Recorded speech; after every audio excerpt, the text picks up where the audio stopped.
Boa noite. Gente, boa noite. Aí, melhorou.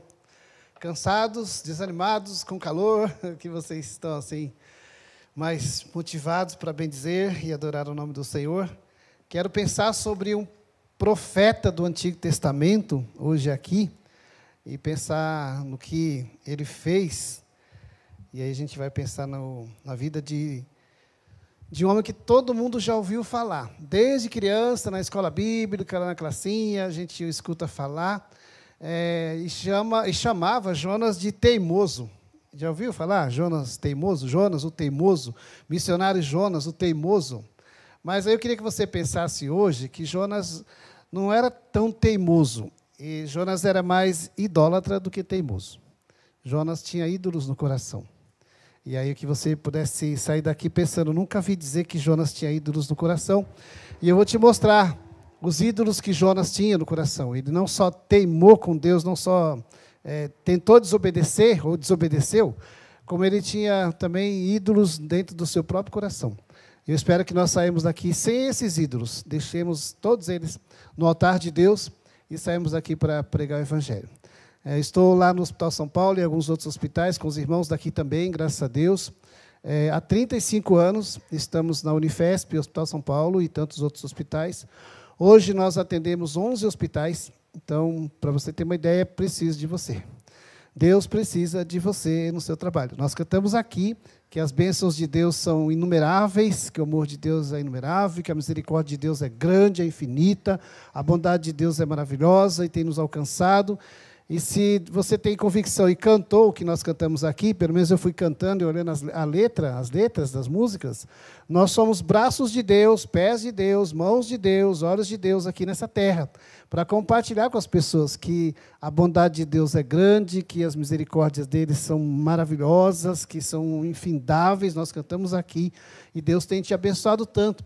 E se Deus tem te abençoado, é para você compartilhar com as pessoas, não guardar para você, não segurar, não reter, e você dizer, Senhor, eis-me aqui, envia-me a mim.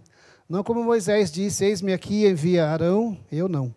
E Isaías disse, eis-me aqui, envia-me a mim. Que você possa sair daqui hoje à noite dizendo, eis-me aqui. Eu não quero ser como Jonas, eu quero deixar todos esses ídolos aqui na igreja, e a partir de agora eu quero servir ao Senhor. Vamos orar. Senhor, em nome de Jesus, quero te agradecer por estar aqui com os meus irmãos, por este culto, onde o Senhor tem falado aos nossos corações. Já colocamos o pastor diante da tua presença com sua esposa nessa viagem que farão. Ó Deus, que eles sejam e continuem sendo canais de bênçãos usados pelo Senhor onde quer que o Senhor os coloque. Que, ó Deus, que eles sejam ali instrumentos do Senhor, ferramentas nas tuas mãos, para alcançar homens e mulheres e crianças para o teu reino. Nós oramos por exposição da tua palavra nessa hora e que o Senhor aceite a nossa adoração e, ó Deus, tudo que temos feito aqui neste lugar. Em nome e por amor do Senhor Jesus. Amém. Jonas, capítulo 1, verso de 1 a 3. Está projetado aí, não sei se você consegue ler daí mesmo, mas vou ler aqui no texto. Eu uso a Bíblia NVI, não sei qual você usa, Jonas, de 1 a 3, queria pensar sobre enfrentando Deus e o seu amor.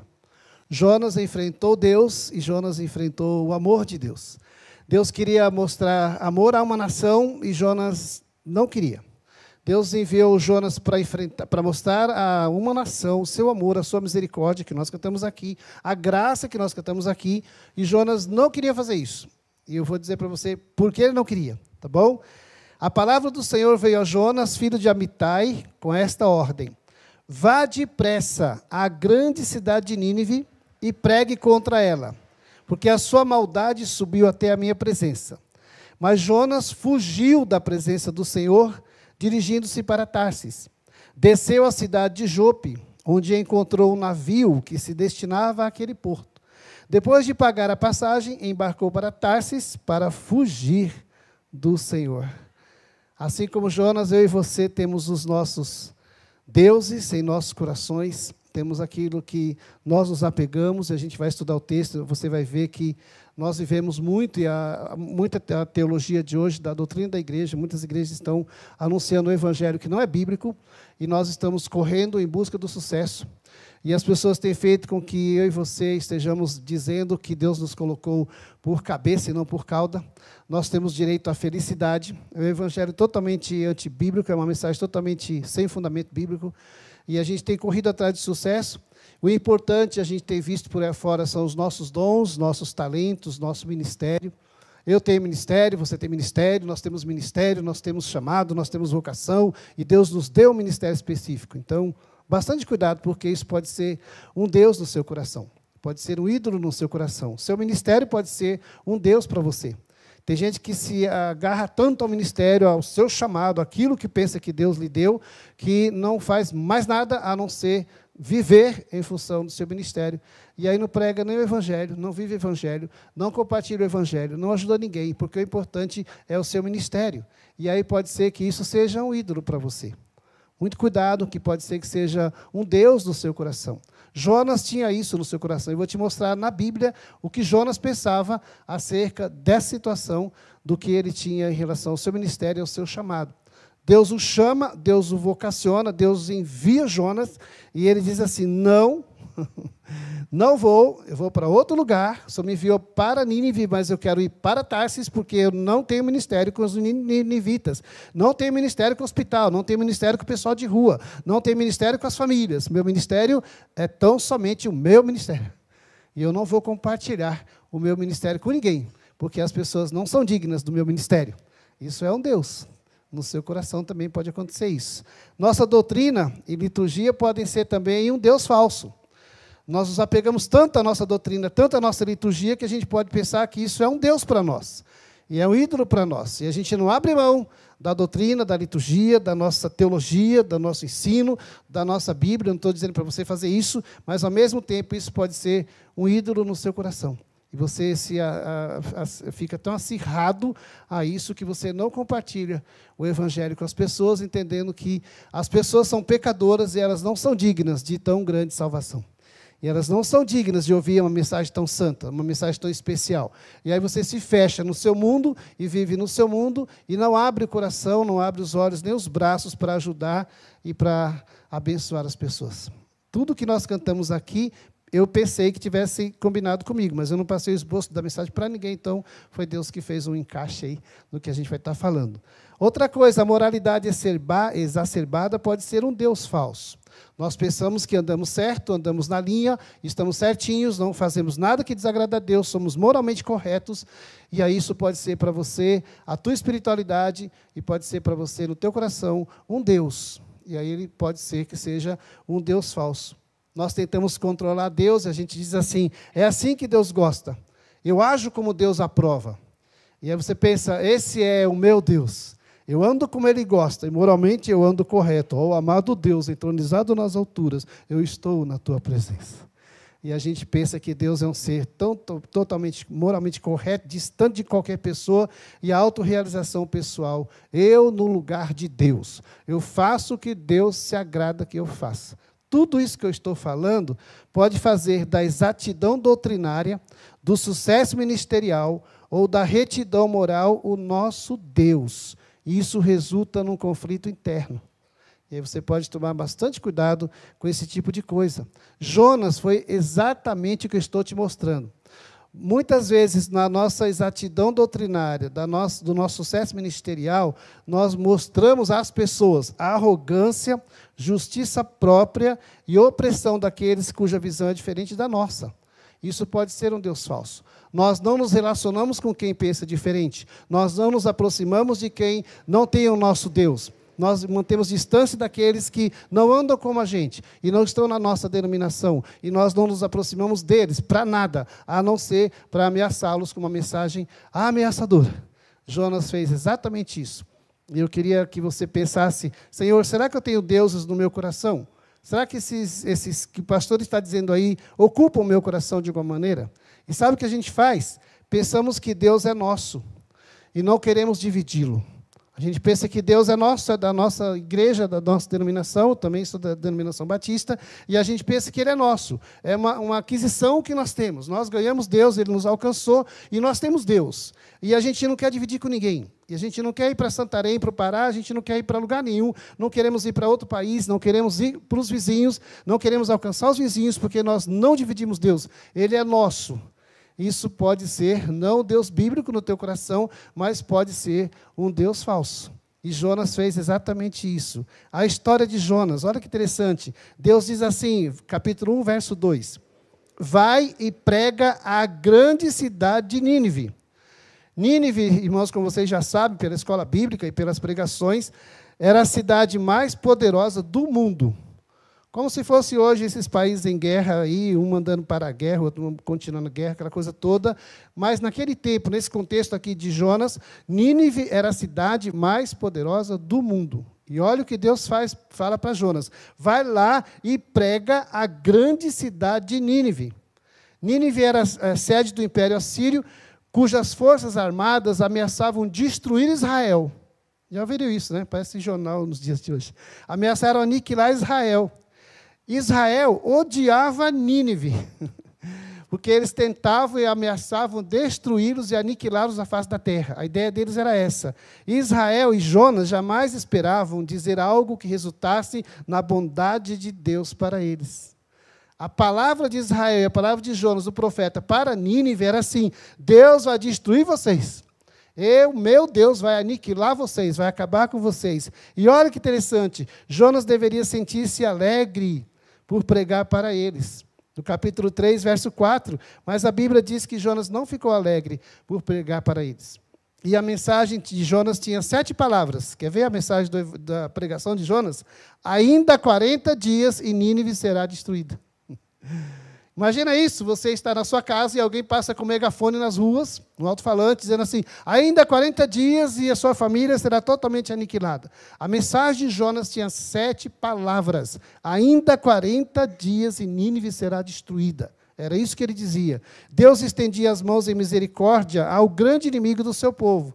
Não se poderia imaginar uma mensagem mais inesperada, porque Israel odiava os ninivitas. Jonas, por ser um judeu, odiava os ninivitas. E Deus estava enviando um profeta judeu e um patriota para fazer isto. Vai lá e anuncia à cidade de Nínive que eles devem se arrepender, senão eles serão destruídos. E aí Jonas diz assim, jamais darei uma palavra agradável a eles. Eles não são dignos. Eles são odiosos, eu não vou fazer isso. E aí Jonas foge. Deus havia pedido para Jonas fazer o que ele deve ter considerado algo sem sentido. Imagina eu ir lá, eu sou um judeu, um patriota judeu, ir até a nação inimiga de Israel e dizer para eles que eles têm uma chance, que eles têm uma oportunidade, que eles têm a oportunidade de se arrependerem e saírem dessa condenação toda. O que Jonas faz? Jonas foge. Ele foge da presença de Deus por algumas razões. Primeira razão, Jonas foge por medo do fracasso. Ele tem medo da missão fracassar. E aí ele fala assim, como eu chegarei lá, um profeta judeu, na cidade mais poderosa do mundo, exortá-la e ajoelhar-se diante do seu Deus. Como é que pode uma coisa dessa? Eu não vou porque o meu ministério pode fracassar. Eu não vou porque o meu ministério pode ser zombado. Eu posso sofrer prisão e posso sofrer morte. E aí Jonas foge da presença de Deus porque ele tem medo do fracasso. Pode ser que você não pregue o evangelho, não anuncie o evangelho, não faça visitas, não ajude com a capelania, com o ministério da igreja aqui, por medo do fracasso. Medo de queimar o seu ministério, medo de ser zombado. Mas a Bíblia diz que Jesus foi chamado de maioral de Belzebu. A Bíblia diz em Isaías 53 que Jesus foi desprezado. Olhando para ele, não víamos nada que nos atraísse, não tinha nenhuma formosura, nenhuma beleza. E Jesus não teve medo da zombaria. Jesus foi cuspido, foi chicoteado, ele apanhou e ele sofreu na cruz no teu e no meu lugar. Ele sofreu a zombaria, ele sofreu o desprezo e ele sofreu o escárnio. E Jesus sofreu tudo por amor a você, como nós cantamos aqui. Ele foi, obedeceu e obediente a Deus, ele aceitou tudo. E é interessante você pensar que nós gostamos de estar onde somos honrados e reconhecidos.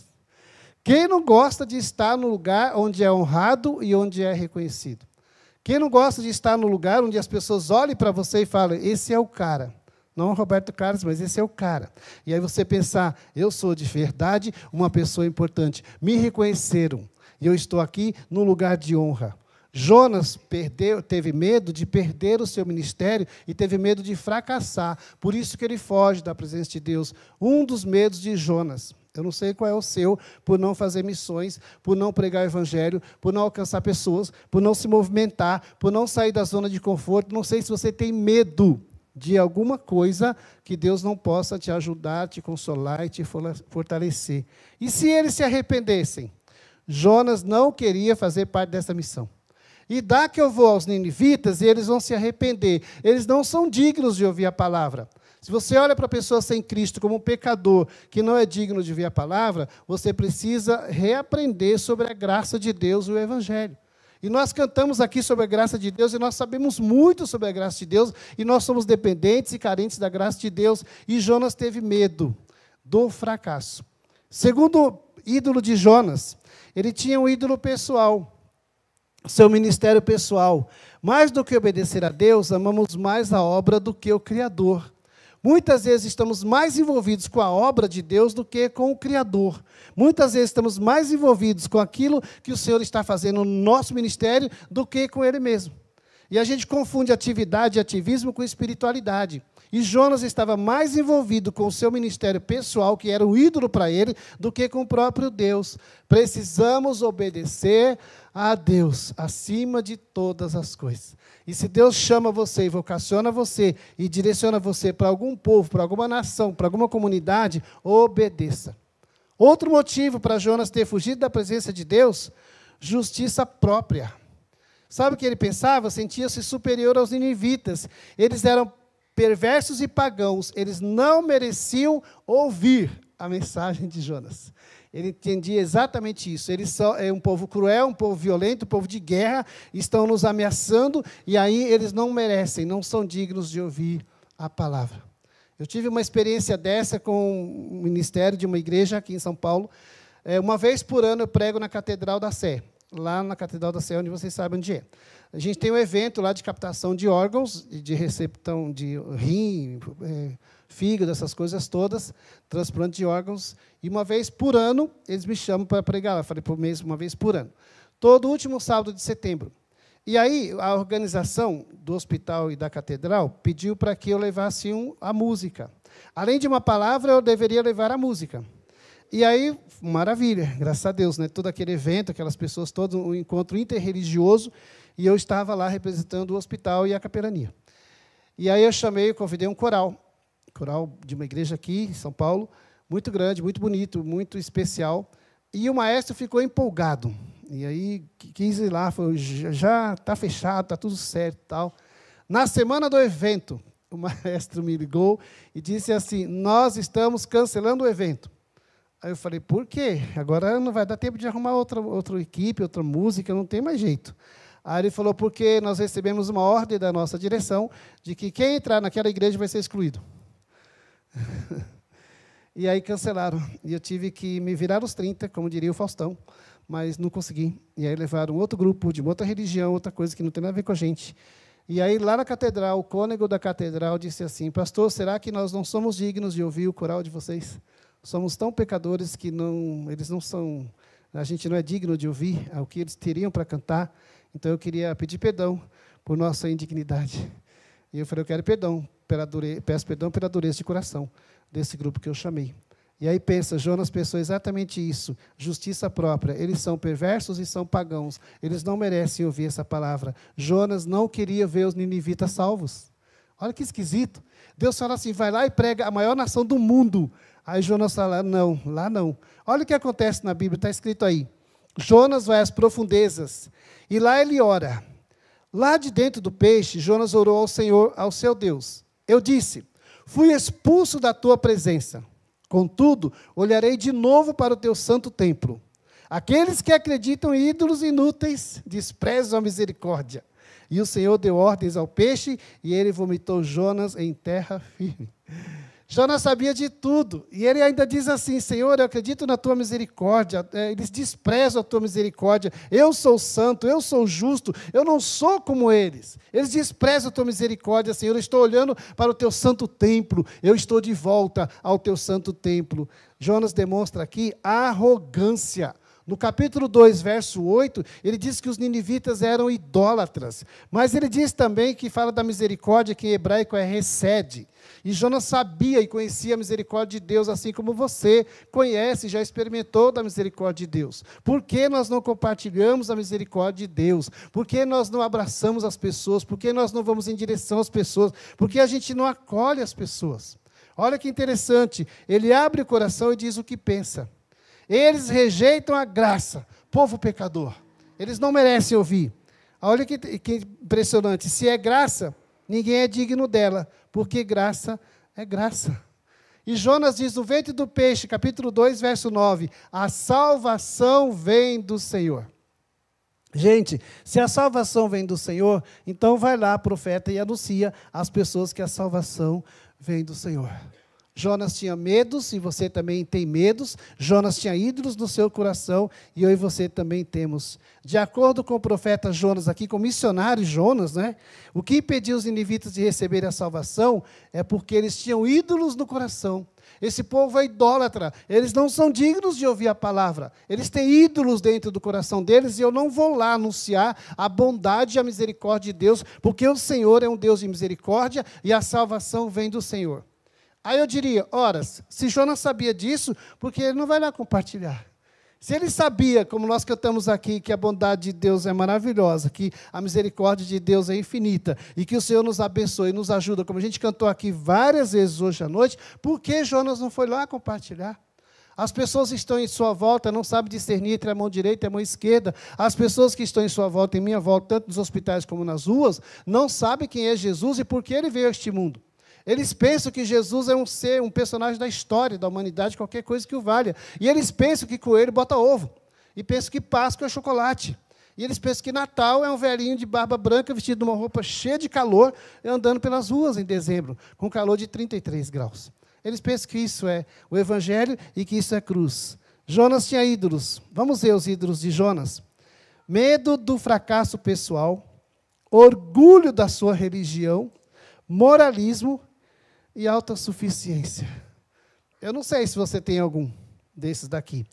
Não sei, mas pode ser que você esteja exatamente nessa posição de Jonas, com medo de fracassar, medo de ser queimado, ser mal visto, medo, o orgulho da sua religião, isso dá um orgulho tremendo, moralismo exacerbado, ou você é autossuficiente, achando que você é uma pessoa digna do Evangelho e os seus vizinhos não são. E as pessoas do seu ciclo de amizade não são. Sabe o que aconteceu? Um conflito de justiça própria com a graça de Deus. O apóstolo Paulo diz aos Gálatas, capítulo 6, verso 17, desde agora ninguém me incomode, porque eu trago no meu corpo as marcas do Senhor Jesus. Quais são as marcas de Cristo na sua vida? Se alguém se aproximar de você, ele vai perguntar e vai olhar para você, quais são as marcas? O que ele vê em você acerca de Cristo? Nós devemos ser anunciadores da mensagem, proclamadores do Evangelho, anunciar Cristo, quer seja aos doentes, quer seja nas prisões, nas escolas, onde quer que seja. Compartilhe a graça, compartilhe o Evangelho, compartilhe o amor de Deus. Aquelas pessoas que você vai compartilhar não são dignas, mas você também não. Eu gosto de olhar a mesa da ceia. Já viu a mesa da ceia, aquele quadro da mesa da ceia? É interessante ver que ninguém ali era digno de estar naquela mesa, só Jesus. Todos os outros que estavam ali não eram dignos de estar naquela mesa. Só Jesus era digno. E só Jesus é digno. Só Ele é digno. Ele é o Cordeiro Santo. Ele é o Cordeiro Imaculado. Ele é o Cordeiro enviado. Só Jesus é digno. Eu e você também não somos dignos, mas pela misericórdia, pela justiça de Deus, pela graça do Senhor, que nos alcançou, Ele nos tornou dignos diante do Senhor. E você pode fazer isso com as pessoas. Olha que interessante. Timothy Keller disse assim, aqueles que não estão seguros em Cristo, saem à procura de salva-vidas espirituais para sustentar a sua fé. E tem gente que está hoje em dia procurando salva-vida espiritual, procurando coisas que a Bíblia não diz, viver em cima ou embaixo de promessas que não tem nada a ver com o Evangelho, não tem nada a ver com a Bíblia. Estamos arraigados aqui nessa terra, enraizados aqui, pensamos que vamos ficar aqui e buscamos toda a fonte de recurso, de conforto nessa terra. O apóstolo Paulo disse, pensai nas coisas que são de cima, não nas que são da terra, porque a vossa vida está escondida com Cristo em Deus.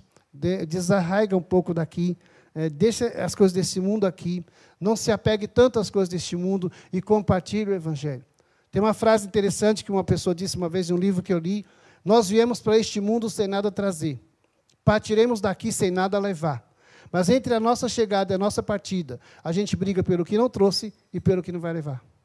Já viu isso? Você não vai levar nada daqui. Caixão não tem gaveta. Quando você partir daqui, você vai deixar um legado, ou você não vai usar nada dessa terra. E por que nós nos apegamos tanto aqui? Se Deus nos tirou do Egito, por que a gente quer voltar para lá? Por que a saudade do Egito? Por que se apegar tanto às coisas aqui? Tudo isso aqui passa. Eu tenho certeza que você já esteve num velório de alguém, que alguém disse assim, eu jantei com ele ontem. Como pode acontecer isso? Eu tomei café da manhã com ele hoje pela manhã. Como pode acontecer isso? Sabe por quê? A vida é frágil, passa muito rápido, e você não pode se apegar a essas coisas. A colocar uma camisa de força mental e dizer assim, eu sou salvo, eu estou na igreja, eu estava no culto, eu sou espiritual. As pessoas não são. Lá no ventre do peixe, Jonas começou a entender o que Deus havia lhe ordenado. Imagina o peixe para lá e para cá. Deus fala para o peixe tragar Jonas, e o peixe vai para lá e para cá. E aí vai, e Deus diz assim, Jonas, vai lá e prega a maior cidade do mundo. Mas ele mesmo, o próprio pregador, não havia entendido a mensagem da graça. Pode ser que eu e você não estejamos ou não tenhamos entendido a mensagem da graça. Graça é graça. Deus te alcançou pela graça. Deus enviou seu Filho para sacrificar-se por você na graça. E nós cantamos aqui que Ele não mediu esforços. Todo o sacrifício possível Cristo fez por você e por mim. Vamos compartilhar esse sacrifício com as pessoas. A salvação é pela graça. Então ela está disponível a todos.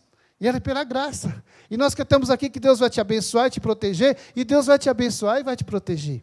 Eu saía de um hospital para o outro alguns anos atrás, eu saí de uma UTI, indo para outro hospital, umas 3 horas da tarde, para entrar em outra UTI. E aí, perto do meu carro, numa rua, estava estacionado na rua, um menininho pequenininho, assim, 6, 7 anos, bem pequenininho, falou assim, tio, me dá uma moeda aí. Eu falei, filho, tio não tem nada, não tem moeda, não tem nada aqui comigo, desculpa. Aí eu falei para ele, o tio nem almoçou ainda.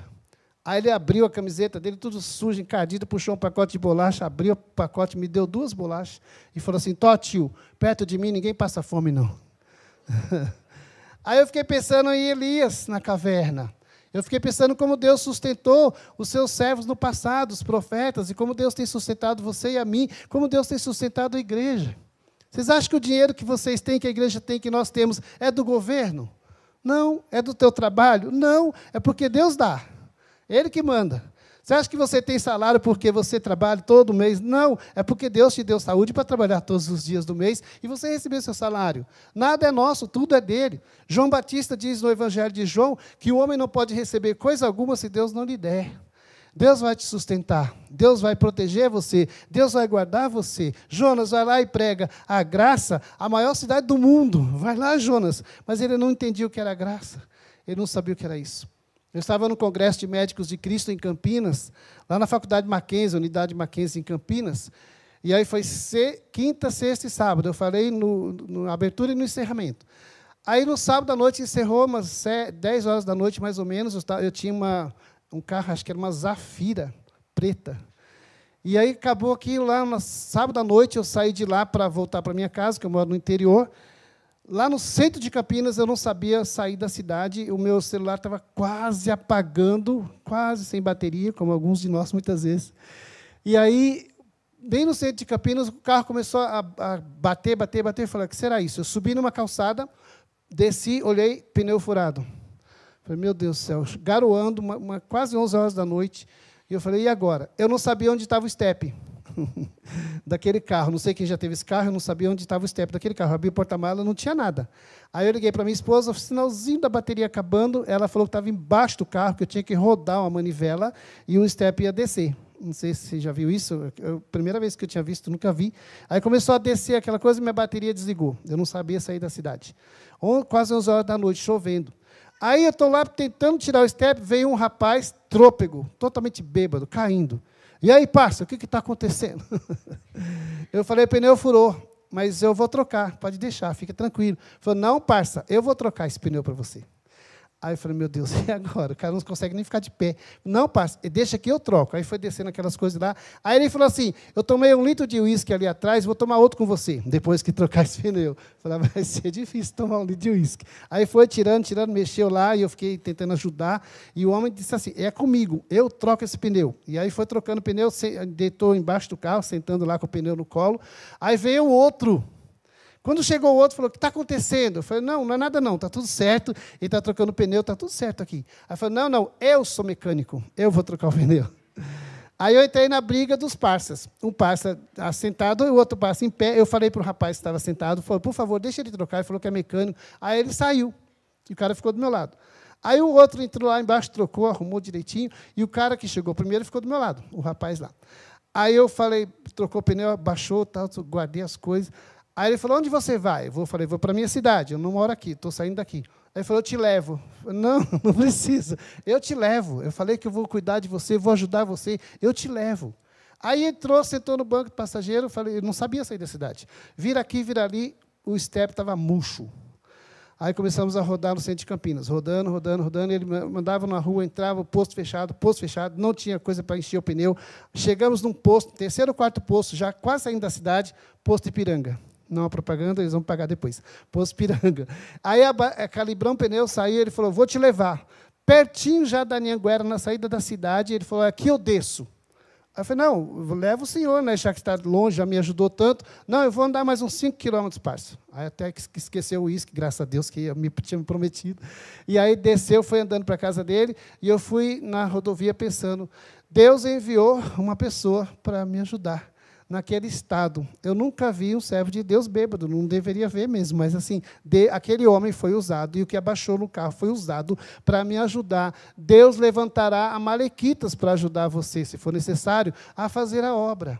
Confia no Senhor, espera nele, dependa dele, que ele vai sustentar você. O sustento para você fazer missões e obra missionária, como nós ouvimos aqui o pastor testemunhando, vem de Deus. Não é teu trabalho, não é teu suor. A evangelização não é você que faz, é Deus que faz através de você. Ganhar almas para Cristo não é você que ganha, é Cristo que ganha através de você. E aí Deus diz para Jonas, vai lá, salva aquele povo, anuncia o evangelho e nada. E olha o que aconteceu. O peixe vomita Jonas na praia de Nínive. O peixe estava com um GPS. Sabe o que é GPS? Guiado pelo Senhor. O peixe estava guiado pelo Senhor, ele tinha um GPS. Tantas praias em Nínive, tantas praias naquele lugar, e o peixe vai exatamente para Nínive, e vomita Jonas na praia de Nínive. E quando Jonas olha, tem uma placa, Welcome Nínive, bem-vindo a Nínive. Podia ser Ubatuba, Caraguatatuba, sei lá, Ilha Bela, aí está escrito assim, Nínive, bem-vindo a Nínive. E aí eu fico pensando, Jonas tem mais uma oportunidade. Deus está dando a você hoje à noite mais uma oportunidade para você falar de Cristo para o seu colega de trabalho, para o seu colega de faculdade, para o seu vizinho, para a pessoa que você acha que não quer saber de Deus. Deus está dando a você mais uma oportunidade de anunciar Cristo. Será que Deus está nos dando quantas mais oportunidades será que Ele nos dará para anunciarmos o Evangelho? Olha o texto, leia na Bíblia aí. A palavra do Senhor veio a Jonas pela segunda vez com esta ordem. Vá à grande cidade de Nínive e pregue contra ela a mensagem que eu vou dar a você. E Jonas obedeceu à palavra do Senhor e foi para Nínive. Era uma cidade muito grande. Demorava-se 3 dias para percorrê-la. Jonas entrou na cidade e percorreu durante 1 dia. Proclamando, daqui a 40 dias Nínive será destruída. Os ninivitas creram em Deus, proclamaram jejum, e todos eles, do maior ao menor, vestiram-se de pano de saco, sinal de calamidade, de quebrantamento. Deus viu o que eles fizeram, e como abandonaram os seus caminhos maus. Então Deus se arrependeu, não os destruiu, como tinha ameaçado. Mas Jonas ficou descontente com isso e enfureceu-se. Dá para pensar uma coisa dessa?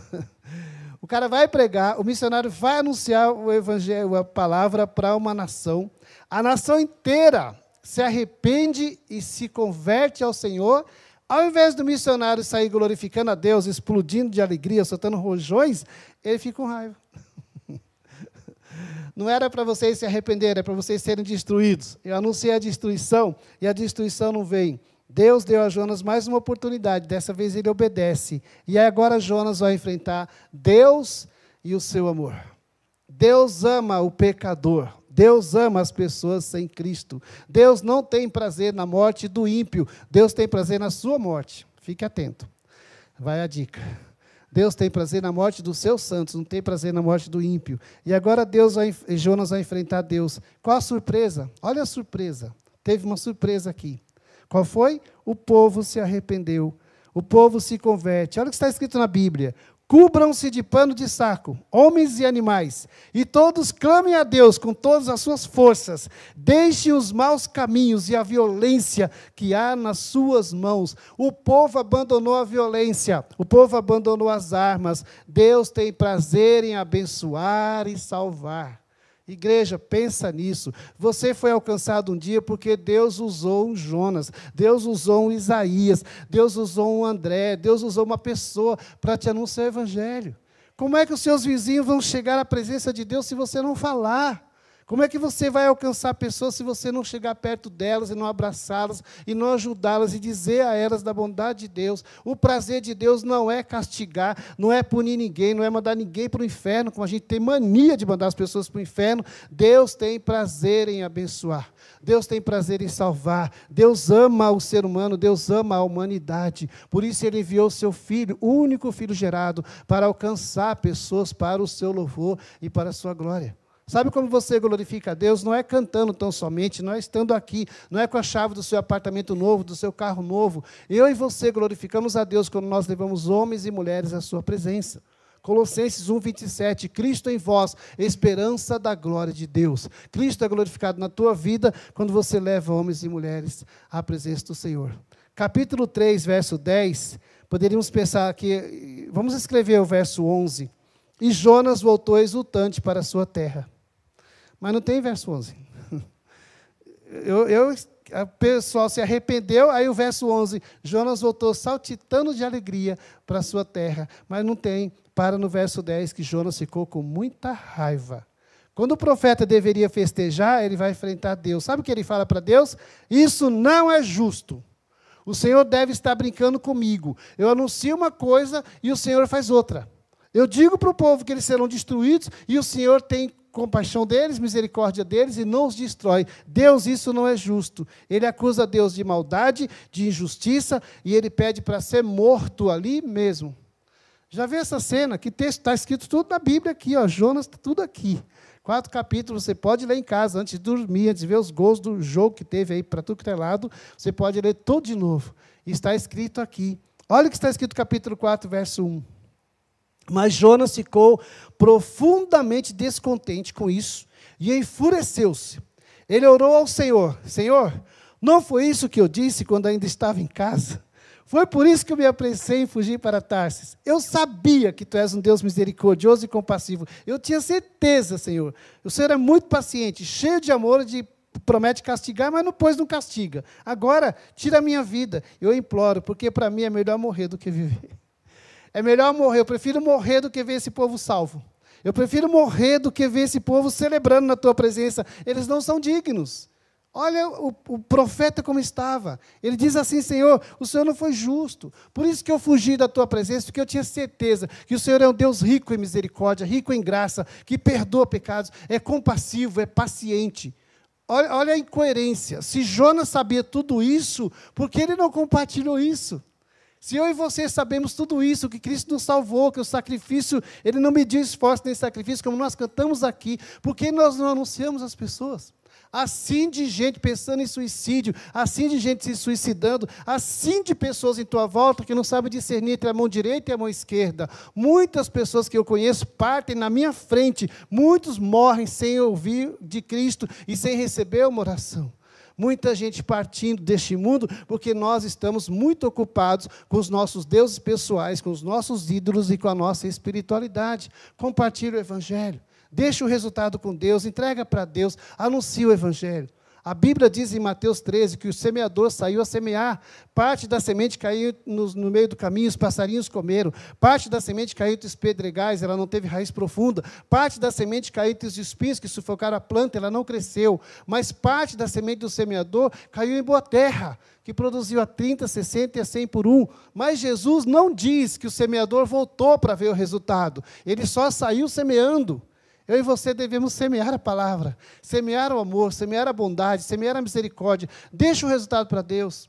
Não se preocupe com estatísticas, não fique preocupado com números, preocupe-se com pessoas. Deus ama as pessoas, Ele não tem prazer que uma pessoa parta desse mundo sem ouvir do Evangelho e sem receber Cristo no seu coração.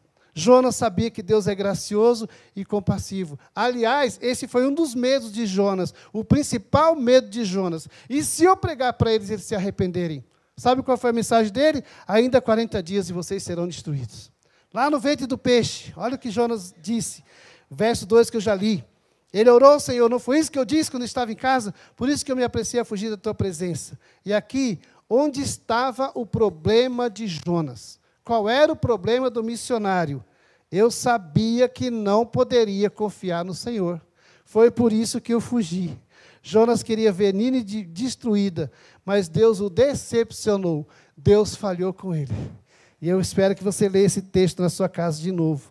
Jonas tinha tanto ódio no coração que ele considerava o perdão de Deus a eles como a pior coisa que poderia acontecer. Ele preferia morrer ao vê-lo salvo.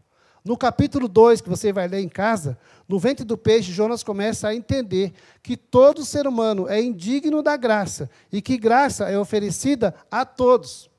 Mas isso ficou só no seu intelecto, não desceu ao seu coração. Jonas tinha conhecimento, como eu e você temos, na escola bíblica, das revistas, das pregações, de tudo que a gente tem, mas só na mente. O evangelho não estava, a mensagem não estava no seu coração. Conta-se a história de um homem que errou a entrada da porta do céu por 45 centímetros. Ele chegou lá e foi entrar na porta e entrou na porta errada. Sabe por quê? É a distância entre o cérebro e o coração. A mensagem estava no seu cérebro, mas não havia descido ao seu coração. Pode ser que eu e você estejamos como Jonas. O problema de Jonas estava no seu coração. Pode ser que você saiba tudo de Cristo, tudo da igreja, a história da denominação, saiba tudo de teologia, mas não tenha a mensagem no seu coração. Lá no Dante Pazzanese, estávamos lá um dia na porta do elevador, o elevador abriu e o médico ia passando com uma criança numa maca e ela disse assim na nossa frente, doutor, cuidado quando abrir meu coração, Jesus está lá dentro, não mexa.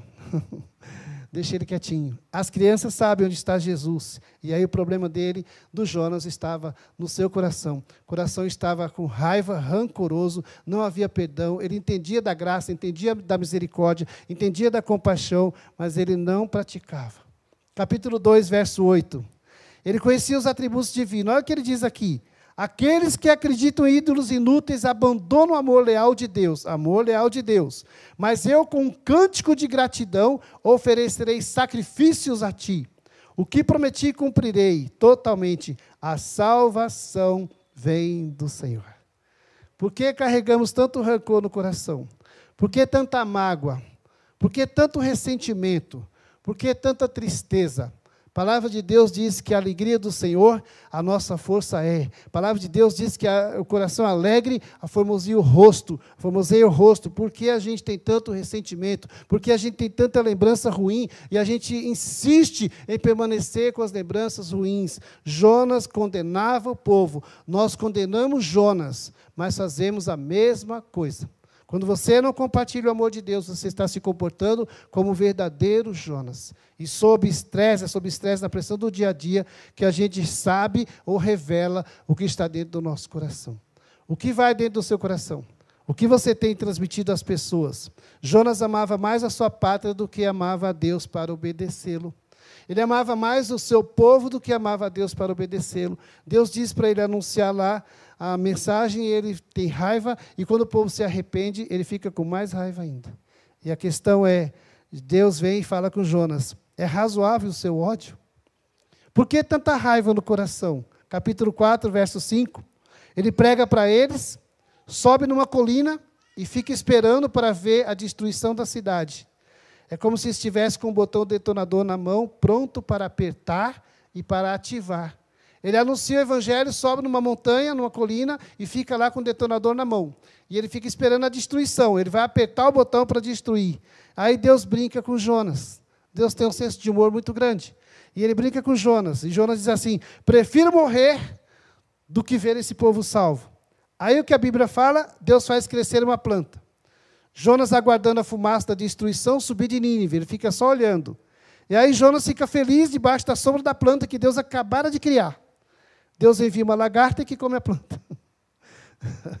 É muito interessante isso aqui. Deus é muito didático. E aí Deus envia um vento quente e o sol sobre a cabeça de Jonas. Jonas era careca e Jonas desejava morrer. Olha que interessante. Deus cria uma planta, Jonas se alegra. Coisa maravilhosa. E vai para debaixo da planta. Aí Deus manda uma lagarta com fome, a lagarta come toda a planta. E aí Jonas fala: o que é isso? Aí Deus manda um sol escaldante, como do Nordeste brasileiro, e queima a careca de Jonas. Jonas deseja morrer. E aí Deus pergunta para ele: é razoável a sua raiva por causa dessa planta? Jonas fala: sim, e me mate, eu quero morrer. Me risca da tua agenda. E olha que interessante, se nós estivermos firmes em Deus, desenvolveremos crenças falsas. Você precisa estar firme no Senhor, senão você vai desenvolver uma crença falsa. A gente pensa assim: se eu não puder adquirir tal coisa, não venho mais na igreja. Minha vida não valerá nada se isso não acontecer comigo. Como eu desapontei as pessoas, nunca mais serei feliz. Ou eu não consigo me sentir perdoado. Ou os irmãos não me ligaram. Ou o pastor não me visitou. E aí eu não quero mais saber disso. A gente desenvolve crenças falsas em Deus se a gente não está firme no Senhor. Deus, em sua misericórdia, encheu Jonas de raiva. Eu não sei se você vai sair daqui desse jeito. Raiva e desespero. Jonas esperava que Deus destruísse Nínive. Ao contrário, Deus demonstra amor à grande cidade. A única coisa que Jonas queria era ver o desejo do seu coração realizado. E aí, para encerrar, Jonas e nós. Você e eu, muitas vezes, somos parecidos com Jonas. Nós somos bastante parecidos com Jonas. E o livro termina com uma pergunta: seu amor não deveria ser igual ao meu? Eu não consegui concluir o livro, tá? Uma pergunta. Só 2 livros na Bíblia terminam com pergunta, esse aqui e o outro do Antigo Testamento. E Jonas não responde. Você não quer deixar seu egocentrismo e começar a viver para mim e para os outros? Deus pergunta para Jonas. Esperamos resposta e ela não vem, porque o livro acaba. E hoje à noite eu não vou ter esse livro concluído, então que você vai para casa sem a conclusão do livro de Jonas. E você chegar em casa, ajoelha e fala: Senhor, revela o final do livro. E como foi dito aqui, o marido cantando, nós vamos estar na presença de Deus e vamos encontrar muita gente lá. E aí, quem sabe Jonas não vem com uma lagarta na mão para conversar com a gente. E aí você pode dizer: Jonas, o que aconteceu depois? Ele vai contar para você. Estamos de tal modo escravizados em nossos corações que não nos importamos com as pessoas diferentes de nós. Nós achamos que elas são pecadoras e elas devem morrer. Elas não merecem ouvir o evangelho. Será que, como Jonas, nós estamos dispostos a mudar? Será que hoje à noite você pode dizer: Senhor, eu quero mudar? E aí, para refletir e praticar.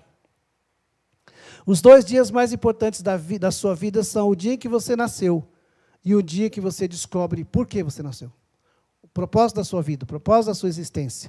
Nós estamos aqui para a glória de Deus. Paulo fala em Efésios 1:6, Efésios 1:12, Efésios 1:14. Eu e você fomos criados para a glória de Deus. E como é que a gente glorifica a Deus? Anunciando Cristo, levando homens e mulheres à sua presença. Abandone o rancor, abandone o ódio, abandone a falta de perdão. Deixe Deus te mostrar o porquê você está neste mundo. E você não foi criado para viver para si mesmo. Nós somos criados para viver para a glória de Deus. Og Mandino, o maior vendedor de livros de todos os tempos, tem uma frase dele no livro dele que eu li, que ele diz assim: quando você levantar segunda-feira, antes de ir para o trabalho, você vai ler o jornal, o periódico lá que deixaram na sua casa. E quando você for ler o jornal, não leia as manchetes, não comece pelas manchetes, porque você pode se entristecer. Porque as manchetes dos jornais geralmente podem ser tristes, você vai trabalhar com o seu coração triste. Não comece a ler o jornal na segunda-feira cedo, pelos classificados de automóveis, porque pode ser que tenha um carro lá que você deseja, você não consiga comprar e você vai ficar triste. Não comece a ler o jornal pelos classificados de imóveis, porque tem aquele apartamento na cobertura, você não consegue comprar e vai ficar frustrado, decepcionado. Quando você começar a ler o jornal na segunda-feira, comece a ler pelo obituário. Leia a relação de pessoas que morreram, a relação de óbitos lá, e comece a acompanhar. Se você não achar o seu nome lá, é porque Deus está dando mais uma chance para você. E o apóstolo Paulo diz assim: aquele que começou a boa obra em vocês, há de concluí-la até o dia de Cristo Jesus. Estamos aqui para abençoar o nosso próximo com a mensagem do Evangelho. Estamos aqui para amar, acolher, abraçar, perdoar e para viver. Faça missões, anuncie o Evangelho, pregue o Evangelho para os seus vizinhos, para os seus amigos, para a gente que não gosta de você, para a gente que você não gosta. Fale de Cristo. Eles são indignos, assim como você. Anuncie o Evangelho. E você vai perceber o que Deus vai fazer na tua vida. Você foi salvo para anunciar às pessoas o caminho da salvação. Você não foi salvo para ficar sentado na cadeira e ouvir mensagem ou para receber bênçãos celestiais. Nós já temos toda a sorte de bênçãos espirituais nas regiões celestes. Deus já te abençoou e você é abençoado. O fato de você estar aqui com saúde, com roupa e todo agasalhado, bonitinho, cheirosinho, é porque Deus tem cuidado de você. Anuncie as pessoas, vá em direção às pessoas, saia da sua casa, vá visitar pessoas doentes, vá visitar pessoas nas cadeias, vá visitar pessoas nas escolas, vá ajudar crianças que estão nos abrigos, visite lares de idosos, pessoas que são abandonadas lá, muitos são abandonados, não são colocados lá porque a família está cuidando, mas às vezes a família deixa lá e esquece. A maior dor sentida no hospital não é a dor física, é a dor da solidão. E você tem tanto, a gente cantou tanto aqui da teologia, da graça, da bondade de Deus. Compartilhe com as pessoas. Abra mão num pouco de conforto, diga: Senhor, eis-me aqui, envia-me a mim. Eu não quero ser como Jonas, eu quero anunciar o Evangelho. Amém? Amém? Vamos orar, Senhor Deus, em nome de Jesus. Quero te agradecer mais uma vez, porque a tua palavra é viva e eficaz, ela não está presa, a palavra está solta, e ela foi anunciada, está sendo anunciada. Meu Deus, e nós temos tantos pecados, tantos ídolos no coração, tantos deuses falsos. Senhor, nós vivemos muitas vezes em busca do prazer, do sucesso, da satisfação pessoal. Corremos atrás da felicidade, do bem-estar, quando na verdade deveríamos correr atrás de anunciar Cristo, de compartilhar Cristo, de ver pessoas salvas, pessoas se rendendo aos teus pés, Senhor. Crianças abandonadas, crianças sendo lançadas pela janela, vidas sendo esquecidas nos leitos, pessoas que não recebem visitas. Oh, Deus, tanta angústia, tanto sofrimento, tanta depressão. Isso deve nos incomodar, trazer incômodo em nossos corações. O Senhor tem dito: vai lá e anuncia a eles, anuncia a palavra, anuncia a salvação, anuncia a esperança. E a tua palavra nos diz que em ti está posta a nossa esperança, a nossa confiança. Dependemos do Senhor. O Senhor tem nos ajudado, tem nos sustentado, nada nos falta, Senhor. Temos aí abundância muitas vezes. E o Senhor tem suprido todas as nossas necessidades e carências. E em nome de Jesus eu clamo por esta igreja, por cada vida aqui, pelos que estão assistindo, que o Senhor nos incomode e nos leve em direção ao nosso próximo, ao nosso semelhante, para que possamos dizer a eles o quanto Deus os ama, e o quanto Deus está interessado em salvar-lhes, para que eles andem em sua presença e abraçá-los e perdoá-los.